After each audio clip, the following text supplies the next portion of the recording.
주일에 주신 하나님의 말씀은 마태복음 5장 8절입니다. 마음이 청결한 자는 복이 있나니 그들이 하나님을 볼 것이며. 우리는 우리의 몸에 대해서는 많은 염려를 하는 것 같습니다. 그렇지만 우리의 마음이나 생각에 대한 염려는 상대적으로 매우 적은 것 같습니다. 오늘 본문의 말씀에 주님께서는 우리의 마음에 관심을 두고 말씀하고 계십니다. 그리고 저는 이 말씀을 여러 번 읽으면서 깨달은 게 하나 있습니다. 주님은 우리의 마음과 생각을 통해서 복을 주시는구나 하는 깨달음입니다. 마음과 생각은 사람만이 가지고 있는 특성입니다. 동물에게 생각이 있다는 지식을 들어본 적이 없습니다. 그런데 우리가 가지고 있는 이 마음과 생각이 고정적이지 않다는 것이 문제인 것 같습니다.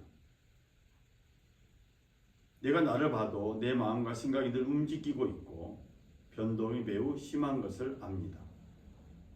그래서 사람들은 자기 자신보다 신념이 확실한 사람을 좋아하고 또 그런 사람들의 말에 쉽게 신뢰를 하게 됩니다.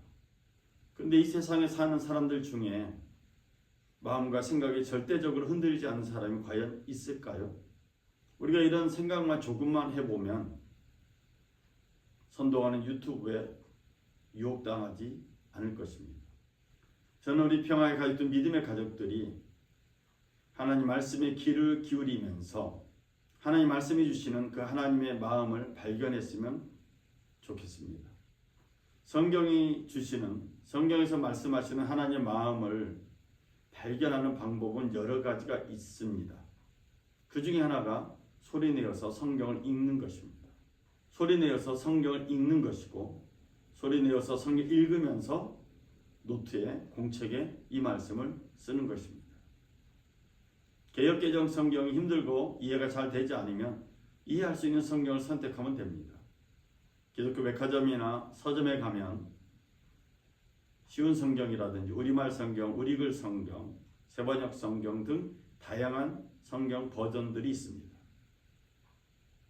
그 말씀들을 내가 이해할 수 있고 또 이해되는 성경을 골라서 소리내어서 읽고 쓰게 될 때에 하나님의 마음이 여러분 가운데 임하게 될 줄로 믿습니다. 사람을 의지하고 육체를 그의 힘으로 삼는, 그래서 그 마음이 여호와를 떠난 사람은 저주를 받는다. 그는 사막의 덤불과 같아서 좋은 일이 생겨도 보지 못하고 광야의 메마른 땅에서 아무도 살지 않는 소금 땅에서 살 것이다. 그러나 여호와를 의지하고 여호와를 신뢰하는 사람은 복을 받을 것이다. 그는 물가에 심어서 시냇가에 뿌리를 내린 나무 같을 것이다.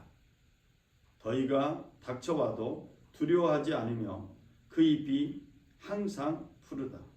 가뭄의 해에도 걱정이 없으며 그치지 않고 열매를 맺는다. 예레미야에 나와 있는 이 말씀은 하나님의 백성들에게 하시는 말씀입니다. 그런데 예레미야 선지자를 통해서 말씀을 받고 있는 하나님 백성인 유다 백성들은 하나님에게서 떠나 있는 사람입니다. 예레미야는 유다 백성들이 하나님의 마음에서 떠났다라고 말하고 있습니다. 물론 이들은 예루살렘 성전에 가서 하나님께 예배합니다. 제물을 드립니다. 하나님께 경배합니다. 그런데 하나님은 예배의 형식이나 제물을 보는 것이 아니라 유다 백성들의, 하나님의 백성들의 마음을 보고 계셨던 것입니다. 그리고 그들의 마음이 하나님에게서 떠나 있음을 아셨습니다. 하나님을 모르는 사람들은 그래서 더 용감하고 또 대단히 확신에 차 있는 것처럼 행동합니다. 오늘 예레미야 말씀을 통해서 하나님 모르는 사람들은 사막의 덤불 같다고 표현했습니다. 메마른 사막에 있는 덤불은 거칠거칠하고 날카롭고 생명이라고는 거의 보이지 않는 상태인 것 같습니다. 또한 하나님을 모르는 사람은, 하나님에게서 마음이 떠난 사람은 광야의 메마른 땅과 같습니다. 이런 사람은 소금 땅에 사는 사람으로서 생명력이라고는 하나도 없습니다. 그래서 예레미야의 말씀을 통해서 하나님은 하나님을 모르는 사람, 하나님에게서 마음을 떠난 사람은 건강하지 않고 그 마음이 깨끗하지 않다고 말씀하신 것입니다. 마음은 모든 것보다 거짓되고 몹시 병들어 있다. 누가 그것을 이해할 수 있겠는가? 자기 마음을 살피는 사람이 얼마나 될까요? 자기 마음이 거짓되고 병들었는지 살피는 사람은 정말 적은 것 같습니다. 그래서 하나님은 예레미야 말씀을 통해서 우리들에게 이 마음을 살피는 것, 우리의 생각을 살피는 시간을 가질 것을 요청하고 있습니다. 이것을 우리는 하나님과 독대하는 시간이라고 말합니다. 즉 스스로 자기 자신을 외롭게 만드는 시간입니다. 이런 시간들이 쌓이면 하나님이 어떤 분인가를 알게 될 것입니다. 그리고 자신의 마음이 얼마나 거짓되고 헛된 것으로 가득 차 있는가를 깨닫게 됩니다. 즉 마음이 깨끗해지고 청결해져야, 즉 마음이 하나님께로 향하여질 때 하나님은 우리에게 복을 주신다는 것입니다. 나 여호와는 마음을 살펴보며 생각을 시험해 각 사람을 그의 행동에 따라 그의 행위의 열매에 따라 보상한다. 이 약속의 말씀은 오늘 우리 마음이 얼마나 중요한가를 암시하고 있습니다. 그래서 예수님은 우리의 마음이 깨끗해지길 원하셨습니다. 주님께서는 우리에게 복을 주시고 싶은데 그 복의 통로인 마음과 생각이 깨끗해져야 이 복이 임하기 때문에 주님은 우리에게 우리의 마음과 생각을 깨끗해 할 것을 요청하신 것입니다. 우리는 복을 받으려고 하지만은 복의 통로에 대해서는 생각하지 않았습니다. 생각해보면 우리의 마음과 생각이 한 번도 깨끗해 본 적이 없었던 것 같습니다. 그래서 예수님께서 이 땅에 오셔서 공생의 사역을 시작할 때 첫 번째 하셨던 말씀이 왜 이 말씀이었는지 깨닫게 됩니다. 때가 찼고 하나님 나라가 가까이 왔으니 회개하고 복음을 믿어라. 예수님께서 우리에게, 우리 인간에게, 나에게 회개하고 복음을 믿으라고 말씀하셨습니다. 즉 우리 마음이 고쳐지는 것이 회개인데 예수님이 오셨음에도 불구하고 여전히 우리의 마음, 내 마음은 고쳐져 있지 않는 것 같은 것이 현실입니다. 그래서 하나님은 예배라는 형태를 통해서 우리의 마음과 생각이 고쳐지고 하나님께로 향할 수 있도록 요청하신 것 같습니다. 어떤 때는 예배 드릴 때 마음이 불편해질 때가 있습니다. 내 마음이 불편해지고 내 생각이 괴로워질 때가 있습니다.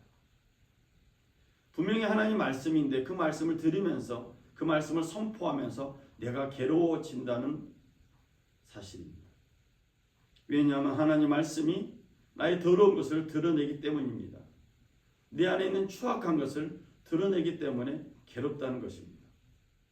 예수님이 우리에게 나에게 회개하라고 말씀하셨던 것은 예수님께서 우리에게 회개하라고 외치셨습니다. 그 이유는 하나님의 영은 마음이 깨끗한 곳에 임하기 때문입니다. 그러므로 예배는 자기 마음과 생각을 깨끗하게 하는 것, 청소하는 시간이라고 할 수가 있습니다. 내 마음이 완벽하게 깨끗하지 않지만 깨끗해지려고 청소하고 애쓰는 그 사람에게 하나님의 영이 임한다는 사실입니다.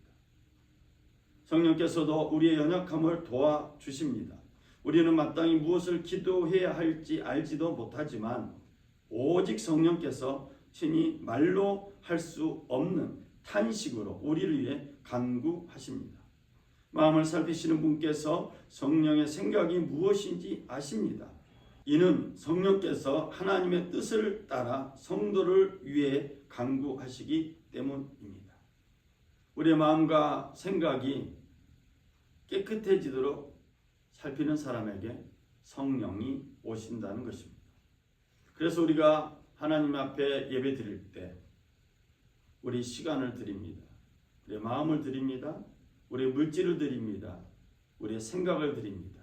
하나님 앞에 올려드림으로 조금 더 우리의 마음과 생각이, 우리의 삶이 깨끗해지길 소망하는 것입니다. 저는 우리 평화의 가족들, 저를 포함한 우리 모두가 마음과 생각이 깨끗하여져서 하나님께만 예배하는 사람이 되었으면 좋겠습니다.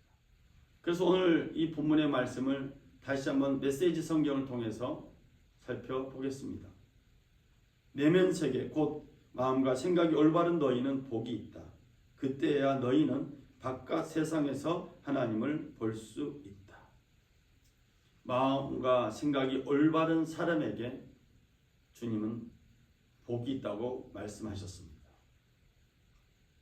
그리고 그 사람에게 그 복은 하나님을 본다는 복이었습니다.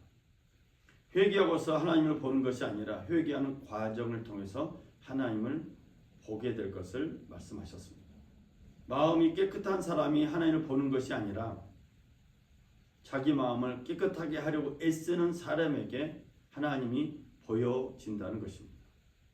하나님을 본다는 것은 하나님의 현존을 인지하고 체험한다는 것입니다. 덤덤하게 일상을 살아가면서 마음과 생각을 하나님 말씀을 통해서 깨끗하게 하고 찬양을 통해서 내 마음과 생각을 하나님께로 올려드렸는데 하나님이 나에게, 우리에게 오신 것입니다. 그리고 나타나신 것입니다. 마치 출애굽기 3장처럼 모세가 자기의 장인 미디안 제사장 이둘의 양을 치고 있을 때였습니다. 모세가 양떼를 몰고 광야 서쪽으로 가다가 하나님의 산 호렙에 이르게 됐습니다. 그 곳에서 여호와의 천사가 떨기나무 가운데 타는 불꽃 속에서 모세에게 나타났습니다. 기도하겠습니다. 사랑의 주 하나님 아버지, 우리 주님께서 6번째 복 있는 사람의 말씀을 주셨습니다. 우리의 마음이 주님의 말씀처럼 깨끗하여져서 깨끗해지면서 하나님을 보는 은총을 경험하게 하여 주옵소서. 덤덤하게 살아가는 일상 속에서 하나님의 말씀으로 우리의 마음을 새롭게 하며 찬양으로 우리의 생각을 새롭게 함으로 하나님을 만나는 복을 누리기를 간절히 소망합니다. 오늘도 우리 예배를 받아 주시고 축복해 주신 주님께 감사드리며 우리 주 예수 그리스도 이름으로 기도드렸습니다. 아멘. 우리 하나님께 우리 영광의 박수 올립니다. 할렐루야, 감사합니다.